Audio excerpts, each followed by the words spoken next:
Okay.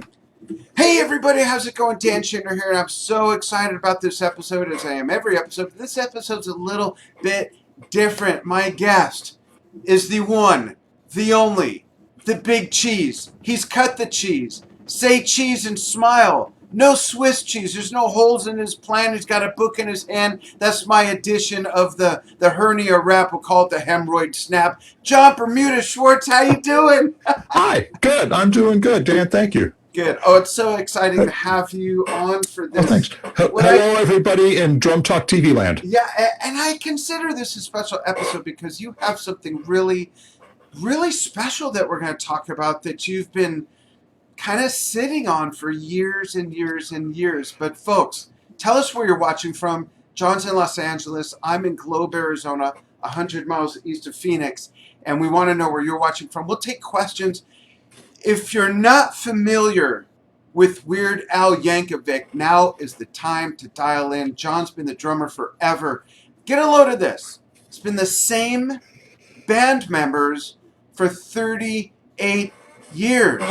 In 38 years, I've been married 4 times, have 11 kids, 19 grandkids. What band stays together for that long other than, John, like you said earlier when we were chatting, ZZ Top and U2? But that's 3 guys. You guys are...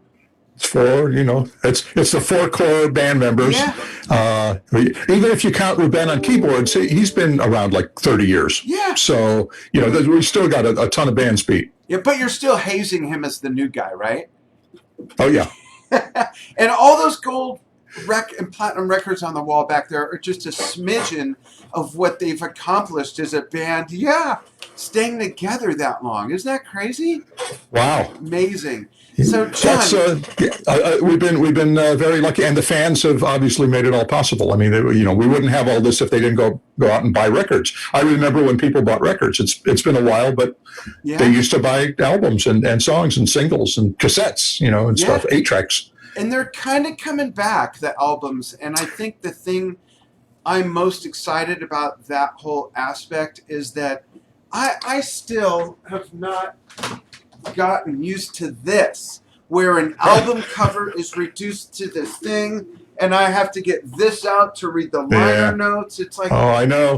Such beautiful artists and amazing photographers when you look at Hugh Syme, Hypnosis, all the greats, and now their artwork is reduced. Well, now not just to that, but a little thumbnail online for the download, and I think that it's really impacted the artistic value of making records.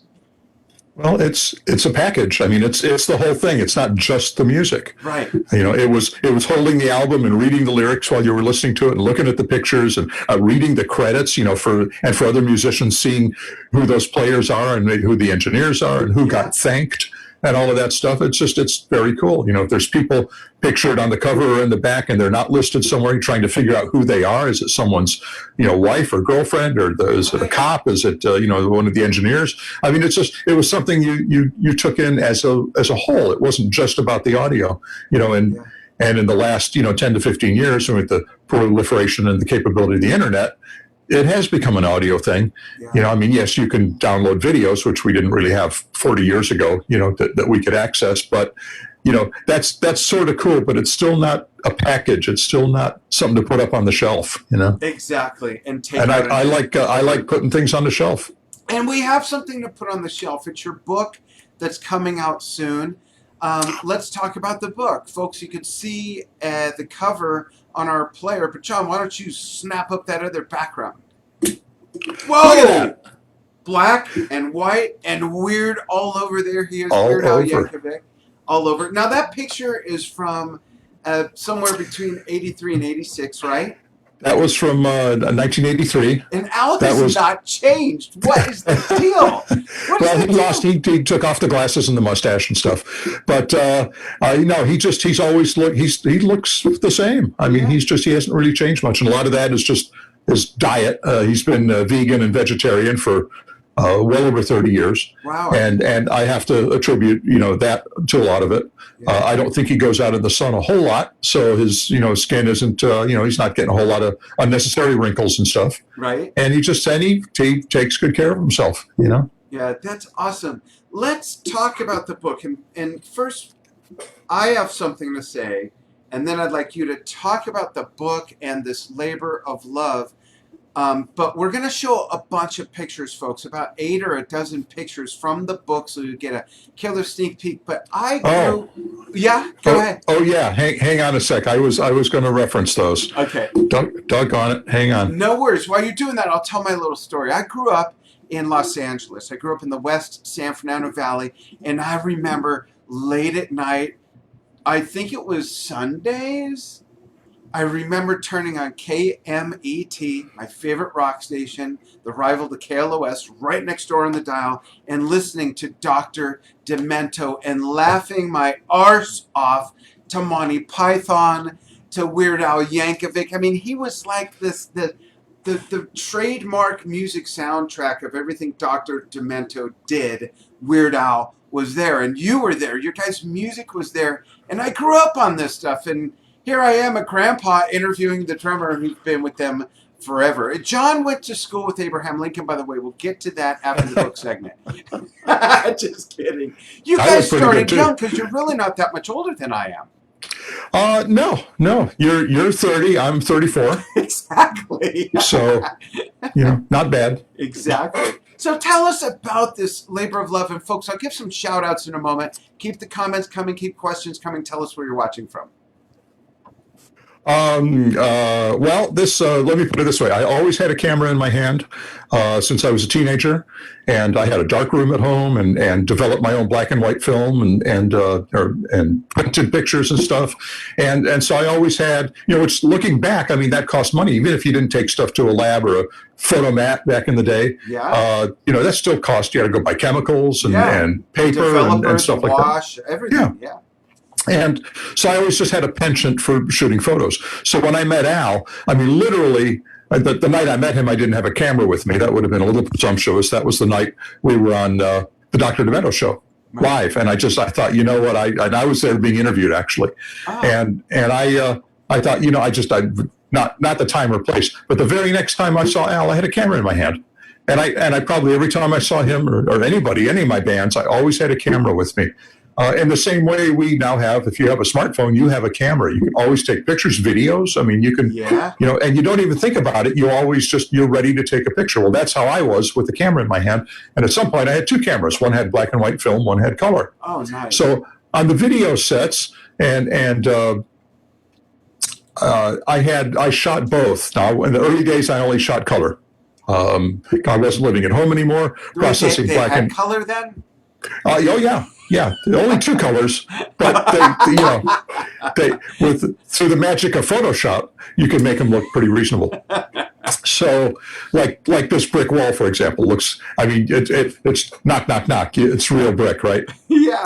Anyway, so I shot a lot of color with Al, and then when it came time to shoot these videos, the first video, the second video, where this photo's from, I Love Rocky Road. I also shot black and white. I thought, well, these. There's a certain vibe, there's a texture, there's a feeling that black and white evokes. Right. And I thought, that'd be very cool to shoot black and white as well as color. I mean, and everyone has seen color pictures from our video shoots, but they've never seen these black and white shots because, back in the day, color, I didn't have a dark room. You didn't really take black and white to a 24-hour lab or to a 1-hour photo place. I mean, they could do it, sort of, but all of these shots, I shot 22 rolls of film in black and white during that period, 83 to 86, and they just never, I haven't done anything with them. They've just been sitting in a file cabinet. A couple of some of the pictures from I Love Rocky Road and from the Ricky video, some of them, about a dozen or 2, we blew up into 8x10s, and some of those have been seen, but the vast majority that are in this book have not been seen, and the ones that have been seen haven't been seen in this quality because these were taken right from the negatives. Wow. These are like very high def scans, meaning I didn't do them; they were done right, and they really look good. I mean, you can see the grain in these photos. If we go in close enough, you can see the grain. You don't even see the pixels yet because the grain is just there. Yeah, so that's the resolution. They're probably of the quality where at some point, I don't know if you've thought of this, but perhaps a limited edition of posters or cliches or something that are bigger. some of the pictures could certainly look good as posters. We originally were talking about before COVID hit. This book started. Well, it actually started 3 years ago for me, but it really got underway back in December. And the publisher and I were had a sort of a timeline, and we were talking about going out and doing like some book, and gallery launches, and doing up some big prints of the pictures, to just have hang in the gallery to make a scene. Yeah. Well, COVID became a reality, really in March for everybody. Yeah. And in this country. And happily, it didn't really change anything in terms of the book. We were still underway. We were still moving forward. The book went to the printer in June on schedule. It will be released in late October. October 27th is the release date. Okay. On schedule. And it hasn't. People can pre-order now, right? Via the link. They can pre-order. Amazon has got it up. They can pre-order at one of their favorite bookstores, actually, because the book has got distribution to all of the indie retailers. Right.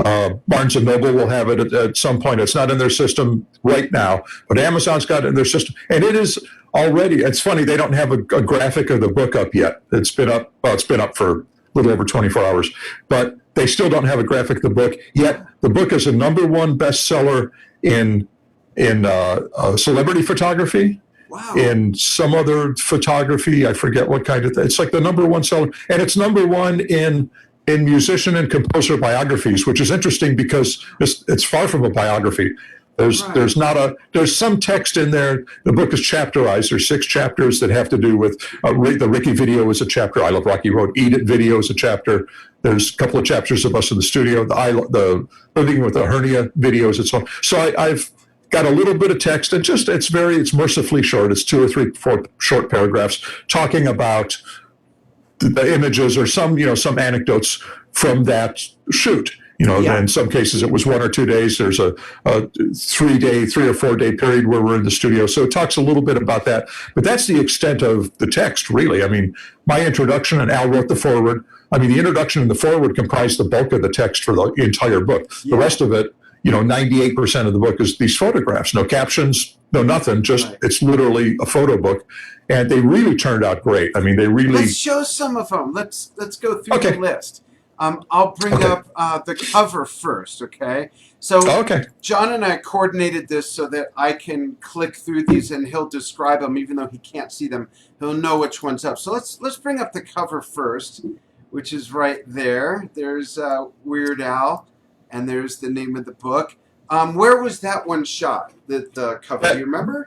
That was the Agua Dulce Air Park in like Santa Clarita or something like that. Yeah. A little north of LA. Yep. Other side of those mountains.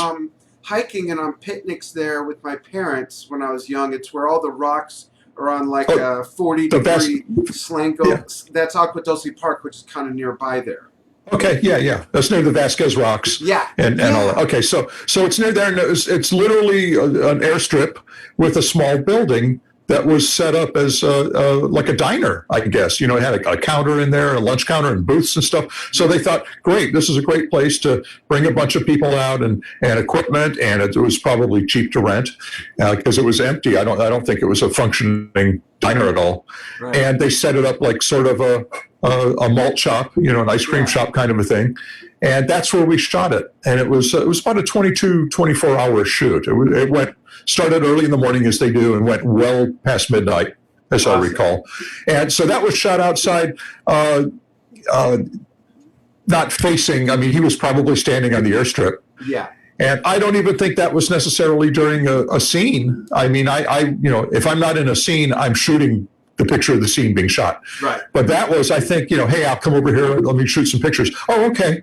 Yeah. And he was a very, very willing subject, thankful. And even now, if I point a phone or whatever at him, he does something. He smiles or he looks or he gives a bad look or whatever, but he acknowledges it. He doesn't turn away or say, stop that. It's just, and he never did that. Consequently, I have tens of thousands of photos, that I've shot, but these are different because these are really the only black and white ones that I ever shot. I mean, once I stopped in 86, I shot the Living with a Hernia video.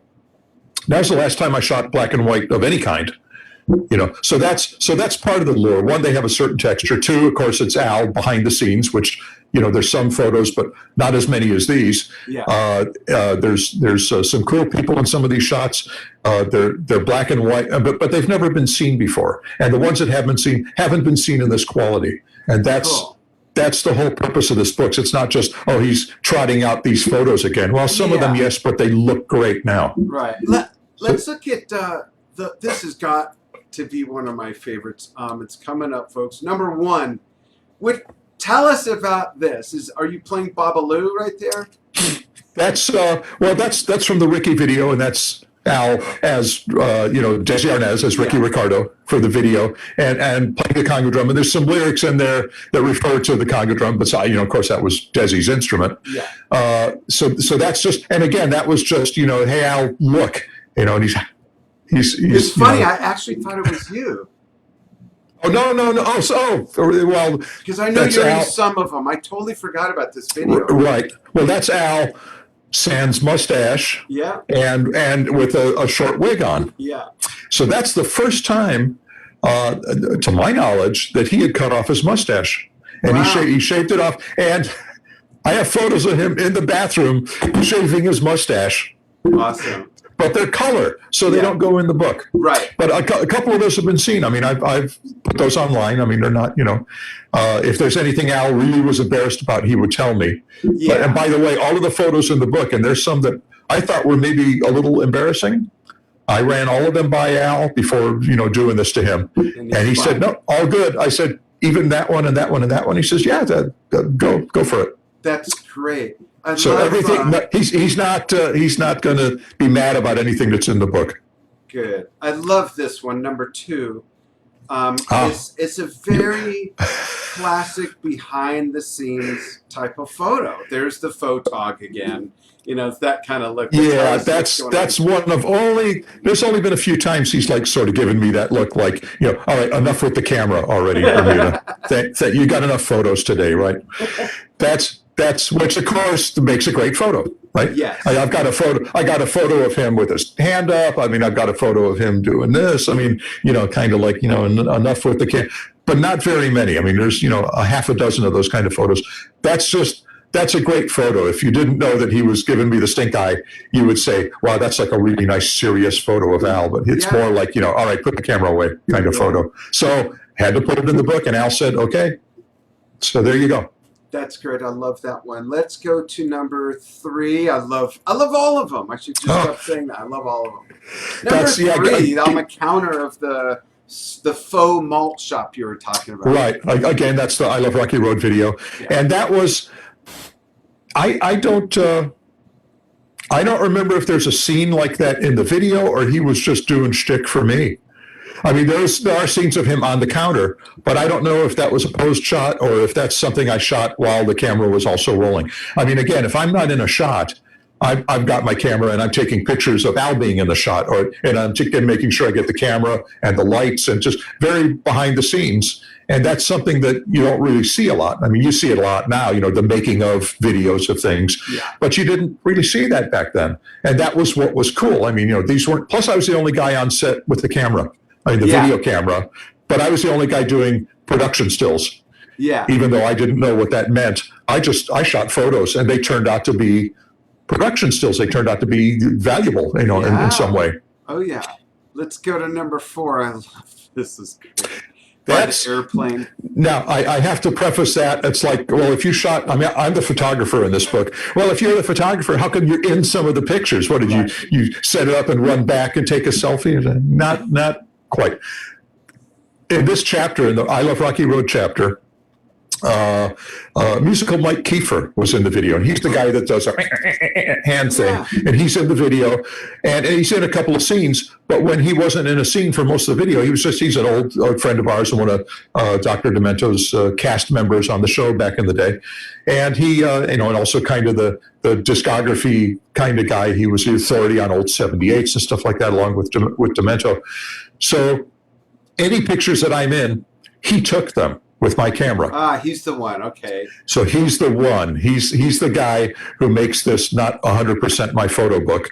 And the reason I included pictures of me, and it's not like I had to be in my own book, but I included pictures of me because some of the pictures, ironically, were so good, not because of me, but some of the pictures, like that picture of us up by the plane, I couldn't not include that. Right. I couldn't not have that in the book. So it's like, well, if I'm going to be in that picture, there's a couple more that I'm in. I'll be in those too. So I'll throw in a handful of pictures. There's like 5 or 6 that you can see me in that Musical Mike took, and for which he is thanked, of course, and he gets a photo credit, of course. Yeah. But that particular picture was one. It's one of the.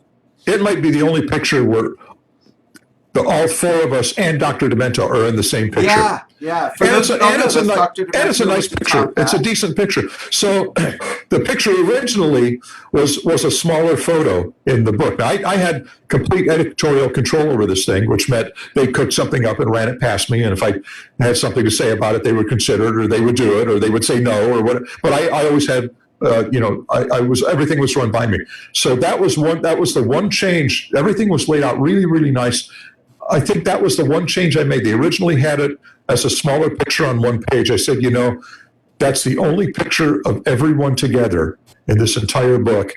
And I think it's a nice picture, and I think it deserves to be across both pages. In other words, that's going to be a 12-inch by 18-inch photo. That's a big photo. And I said that being the one photo, it needs to be bigger. One, they need to see it. 2, that's probably going to be the page when fans come around with the book. We're all going to sign that page. Yes, exactly. So that's good. So that's important that be big. And I said, but wait a minute. What about the gutter of the book? That's going to interrupt the photo. That's going to put this valley in. Right. Says no. The books are being side sewn, which means the edges are not glued together. They're sewn. So it's a really nice seam. It comes up, and the book essentially lays flat. You can lay it flat on your coffee table. I think that's why they call it a coffee table book. Yeah.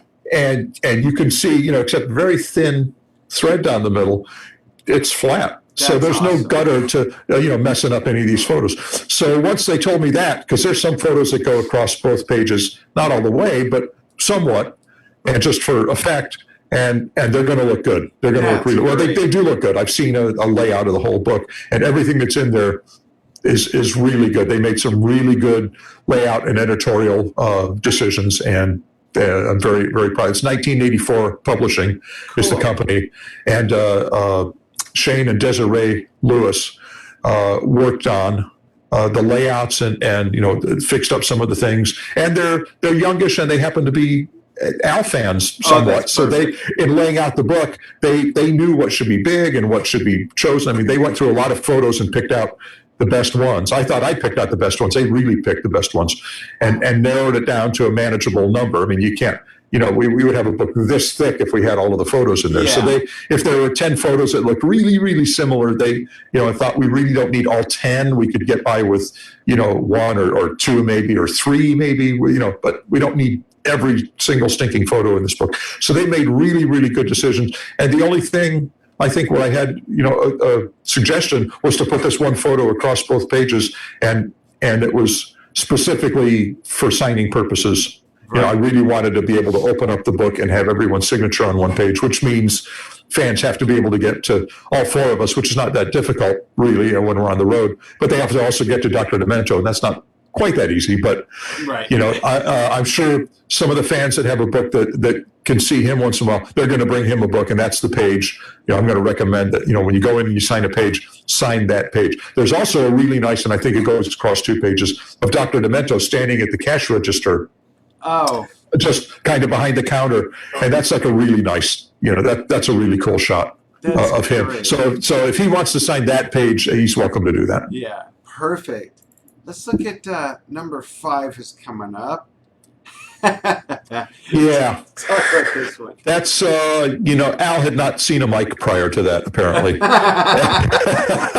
He goes, what is this thing? No, that's Lisa Popeil. Now, Lisa Popeil, this was when we were recording our second album, and this was end of 1983, October, I think, of 1983. And Lisa Popeil was a background singer, a well-known singer. She was also the daughter of Sam Popeil. Now, Sam Popeil is the guy that invented all of these, the Vegematic, all of these as seen on TV things. Oh, He's the guy that really started that, maybe in the late 50s. Wow. But even in the 60s, like we had a Vegematic at home, for example. Yeah. So he's the guy that started all that, Pocket Fisherman, all those things.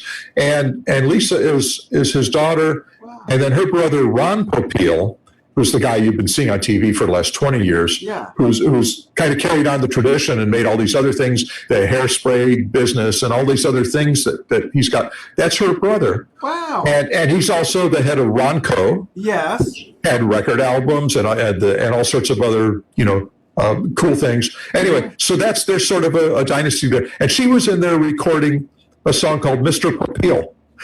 So, of course, who do you get on a song about Mr. Popeil in the style of the B-52s? It's one of Al's originals, but it's in style of B-52. So you had to have, the girls singing on there. So she sang backup on Mr. Popeil, a song about her dad. Yeah.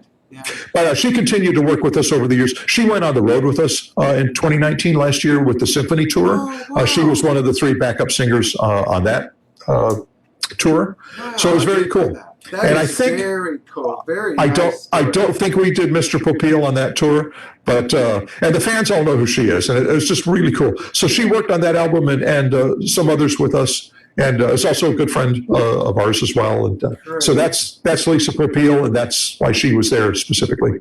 Great. Let's look at this one, number 5, in the control room. Is that with Al at the keyboard with his hand up? Yes. Yeah, that's him going, you don't need to take this picture. So now you see, now you see 2 of those pictures where Al is like, don't shoot me. That's Al did a lot of the keyboards and stuff on the records. Sometimes we had, Pat Regan did, and there's some other pictures in the book of Pat also working in the studio. But Al would do stuff, or maybe he would show Pat something, knowing that Pat could, slick it up a little bit. He'd give Pat an idea, and then Pat was a little more technical at the time. Al has become quite a good keyboard player with both hands. Now, being an accordion player, his right hand is accustomed to a keyboard, of course, but his left hand had a very different thing. So it took a few years for him to accustom his left hand to doing chords and runs and things like that. Right. He's become very good. He did all of the keyboards on our last album, in fact.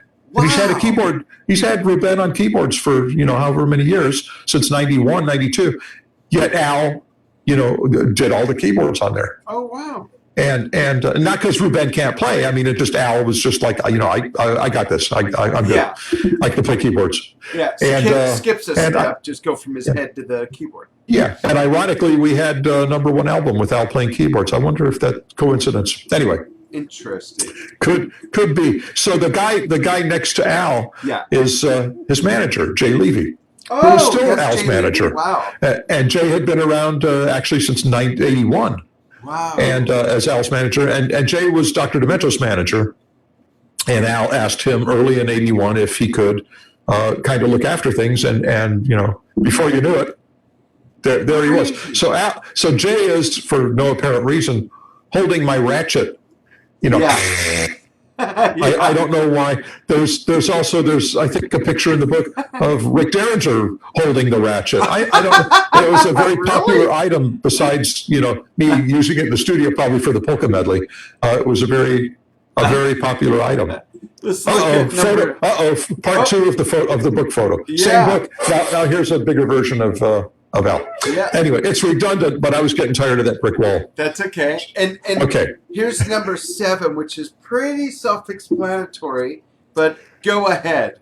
And I couldn't do that. I can't put stuff in my eyes. I will not wear contacts. Well, they went over his eyes. Okay. They were literally, it was a ping pong ball that was cut in half. Oh, it looks like it now. Yeah. And was then basically put over his eye and was some kind of stuff to keep it up. But they didn't, even though there's sort of a cat eye thing down the middle, they didn't put a little hole so he could see. He was blind, so they had to walk him over. There was only one scene that was done, and they had to walk him over to the he was like sitting on the edge of the bed, and then he sort of came up into the camera with those eyes. So they would sit him down and go, okay, no, turn a little bit, because he couldn't see where the camera was. Yeah.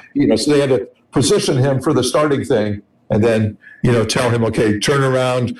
They'd rehearsed it, turn around to about this point. Yeah. And that's how he knew, or they may have even said, stop. Yeah. Who knows? And I have color pictures of that as well. That was one of the videos where I had two cameras. So there's an entire color photo counterpart to everything that's in this Eat It chapter. And it's pretty well balanced. I probably had 6-7 rolls of color and 6 or 7 rolls of black and white.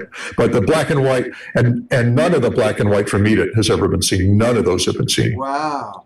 Let's look at the next one, number 8. Folks, I hope you're enjoying this. I promise I'll get to comments, questions, and shout-outs. I promise. Wait. Before you talk about this one, how many of you are old enough to remember, let alone old enough to have had one of those enormous beta video machines that's down on the bottom of that dollar? Oh, John! I had a U-matic machine, of all things. Oh, wow. Which is a giant, for those who don't know, U-matic is 3/4-inch videotape. It was basically sort of a compact industry thing. They would put things on U-matic and commercials or TV shows or whatever, because it was much simpler than dealing with spools of video. Yeah. And then that got shrunk down to beta and VHS, and then 8mm, and then eventually just phone. Yeah, it was the first, I believe, cassette format of videotape, actually. Yeah. That's so. Anyway, so yeah, I had that. I never had beta, but I had a VHS machine. I mean, I had these giant machines, and now they have a box that does it, and well, now you have a phone and just whatever. These kids, I'm telling you. So reviewing footage here, the dailies. They are, well, this is actually Jay and Al. Now, Jay directed the Eat It video. That was his first directorial job for Al. Okay. And they are going over, they're literally watching the Beat It video. And if you look closely, you can see on the screen, it's Michael Jackson. And they're watching, they're just like saying, okay, he does this on the beat and he turns this way, and they're sort of rehearsing, because a lot of Al's videos, most of them copy as much as humanly possible, copy the original video. So they're watching what Michael's doing so that Al can do those exact moves. I love it. And there I am with a camera, shooting them, watching that between takes. So that's what and most of the shots, well, they're all literally behind the scenes shots. Yeah. None of these are taken from screen grabs from the video. These are what, if you were standing in there watching us do this stuff, that's what you would see. And if you had complete color blindness, that's how you would see it, is in black and white. So that's the cool part. There's a certain texture to it that's really cool. Yeah. Like you said, it evokes something completely differently. Did Al ever get feedback from Michael about that video and the song? Yeah. I mean, Michael liked it. Michael was a fan. Yeah. He definitely he thought it was funny. I believe, maybe not that video, but I believe when the Fat video came out, which was parody of Bad in 1988. I remember that. I believe that Michael ordered a whole bunch of copies of it, and it was probably VHS or beta back in the days. Ordered a bunch of copies to hand out to his friends because he just thought it was great. Plus, on that video, now I wasn't on set on that because I wasn't in the video at all, and I had injured myself. Otherwise, I would have gone in there with a camera and taken a bunch of pictures. So I don't have any behind the scenes stuff there. But it was shot on the same set at the what was the Culver Studios back in the day, which became the Sony Studios in Culver City. Yeah. And it was shot on the same set that Michael used for another version of the Bad video called, affectionately called Baby Bad. And it was all with kids. Yeah. So they reconstructed this entire subway set, and which looked very convincing, but it was all a set. Yeah. And Al got in there, it was still up, and Michael and his production people said, yeah, go ahead, feel free, grab it before it gets torn down. And so that was shot on the same set in the same place that Michael did a version of Bad. That is so cool. And the reason none of the band was in the video, we weren't big enough.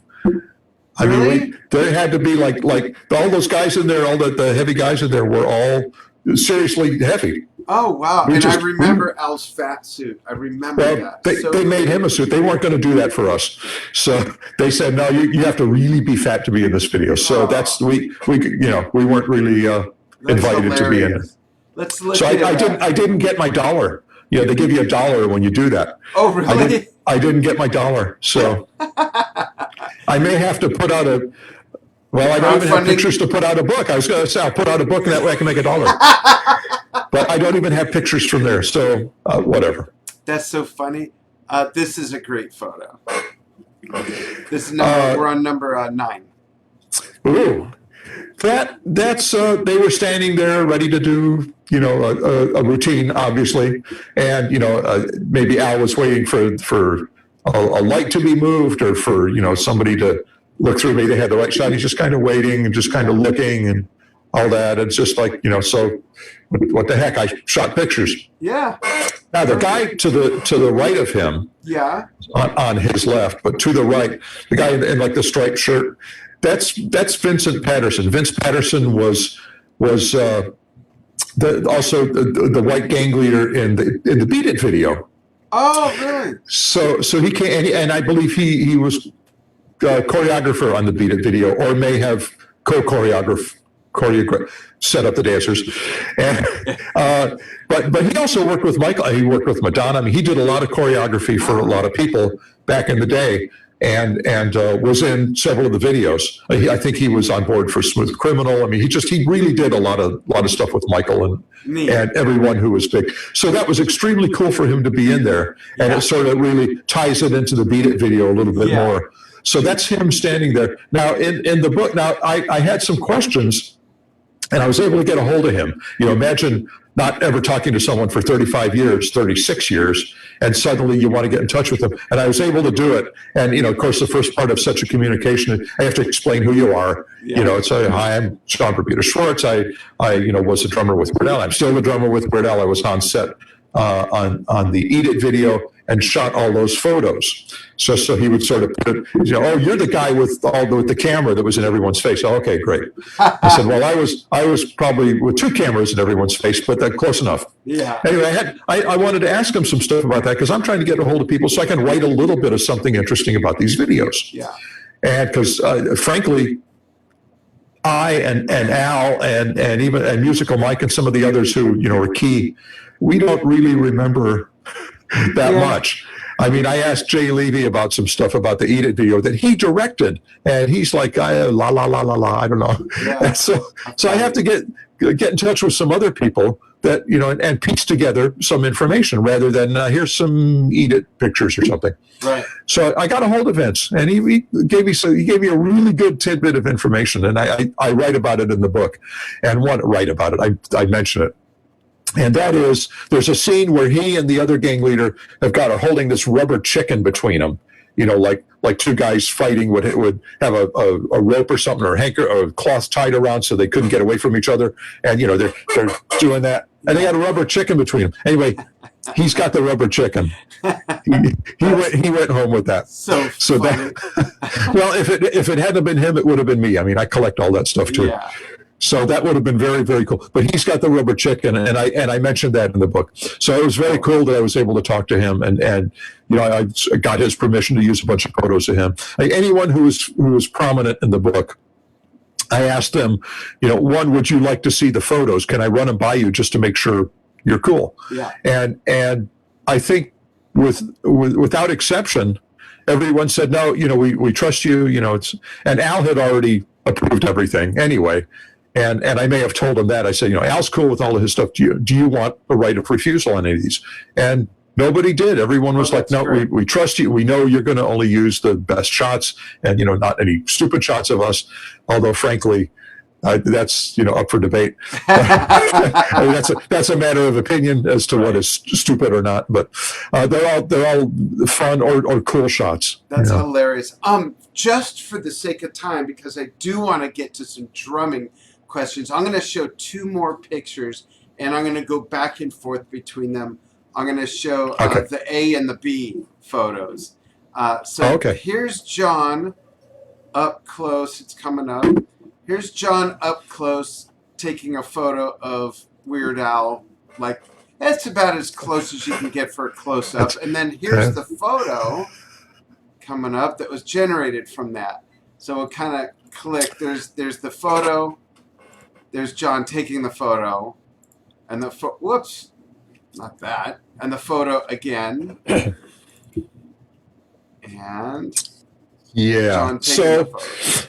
So that was, I mean, that was a bit much. I mean, I literally had my camera in Al's face, obviously a wide angle lens. That was at the Dr. Demento show. And it was within the period of the book. So, I mean, it does fit the narrative of the 1983 to 86 timeline. Now, that's the only other picture of me taking the picture of Al. That's the only other picture that I didn't take. That was taken by Bill Burke, who goes by Beefalo Bill Burke, Beefalo Bill, who was another one of the cast members on the show at the time. Yeah. So he gets a photo credit. Anyway, so that was I swear to God, I didn't know that picture existed until pretty recently. Wow. Bill was aware I was doing this book, and he says, I have some pictures you might be interested in. And 35 years later, I see that picture, and I saw some other cool pictures he took of the night I met Al, of us rehearsing another one right of us that I'd never seen before. And suddenly, out of the woodwork, these pictures come, in that case, 40 years later. Right. And it was very cool. So I'm sure he's got he should put out a book. Bill can put out a book. Bill put out a book. That's cool. Bill, put the book out. So that was pretty cool. So that's what those photos were about. In all honesty, those were both color photos. And they could have been printed in color because the book is technically in color. They're just all desaturated photos. Right. But all the photos in there, I believe, are RGB photos. So they could have very easily printed some color and made the rest of it black and white. But we thought, no, you know what? Everything in there is going to be black and white except these two photos. Let's make it black and white and just really fit in. And they fit in that timeline. Right. And so that's why those are there. But that's a really cool. I mean, that's like my favorite photo because there's not that many photos of he and I together where we're not both looking at the camera. That's a photo of me doing what I did so often around him, which was taking his picture. Right. That's awesome. And again, he was a really good sport. He's looking into the camera, but he's not really mad. I mean, he's like, go, have fun, take a picture. I'll look into the camera, for you. It's like, that's really cool. Well, a lot of guys would not do that, Exactly. And he still does that. He still does that with me. Good. Let's get to some shout outs and see if anyone has any questions. We've got people from let me go all the way to the top actually. Hey Chip Ritters down in Tucson, great drummer. We've got Traverse City, Michigan. Hey Joe, how are you? He's been an Al listener since the 80s and a drummer since the early 90s. And you're one of my heroes, Bermuda. So there you go. Oh, thank you. Thank you very much. That's from Joe Erlewine. And we've got, hey, Frank, Karen, Ken from Ohio, Colorado Springs, Frank Sanchez. Hey, Dan from South Wales, Mike Skinner. Thanks for joining us again. Black and white contrast give real atmosphere from Mike Skinner. We've got people from all over. Cool. Some really good comments. John will go through these later as well. So if you're watching this on the archive, if you missed the live or you missed some of it, watch it again, add your questions or comments. Change the background to drums, please.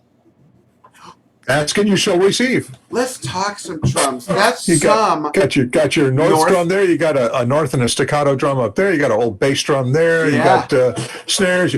Sin drums. Do, do, do, do, do. Yeah. Oh, gold record on the floor. I guess I didn't. Stuff. Yeah. It's an Impact. Got some Impact electronic drums. Impact with a K. Wow.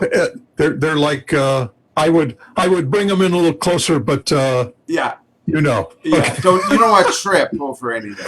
No, not likely. But I still have two my gold Simmons records. drums, by the way. Drum machine. Yeah, I have a set of 1983 Simmons SDX 5s. Wow. And nice.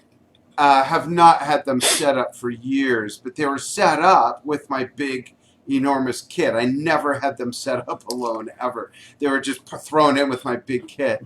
Those are very cool. Yeah, those are. I love them. Those made not widely known, but those make like really like ethnic. Maybe it's not very appropriate when you hit those. Yeah. I mean, they were very Hebraic. Oh, absolutely. Yeah. Choo, choo, choo, choo, choo, choo. Yeah, and even like the drums that sounded almost like wooden logs and stuff like that. Yeah, all kinds of stuff. Hey, so John, I want to ask you a question, a drumming question.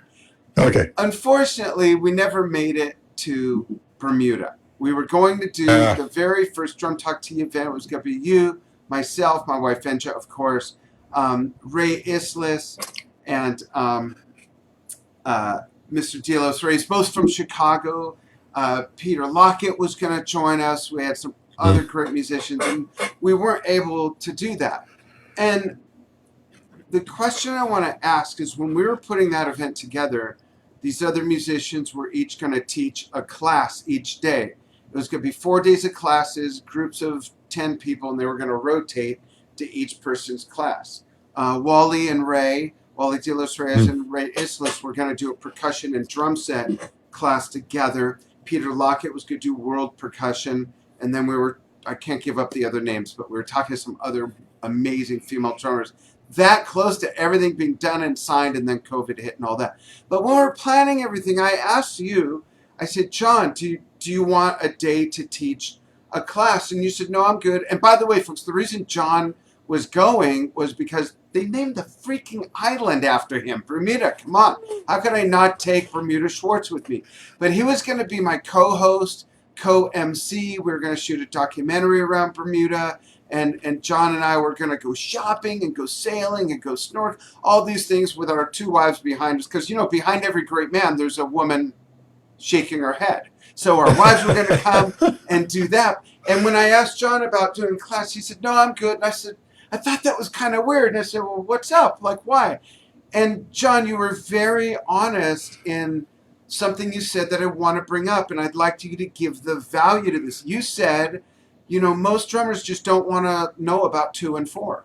And you've made a great living as a pocket player, a great living being a lean, mean timekeeping machine, so that Al and the rest of the band could be, the peripheral around. You've had a great backup band, by the way, all these years, around that heartbeat. But like you said, a lot of drummers are too interested in learning really fast chops, or granted, with all due respect and good value, I want to learn jazz now, which I never learned, or I want to learn Latin beats, but not a lot of drummers want to just sit down and work and shed on 2 and 4. Can you talk about that? And please let especially the younger drummers know why that's so important and why that's so valuable. Well, I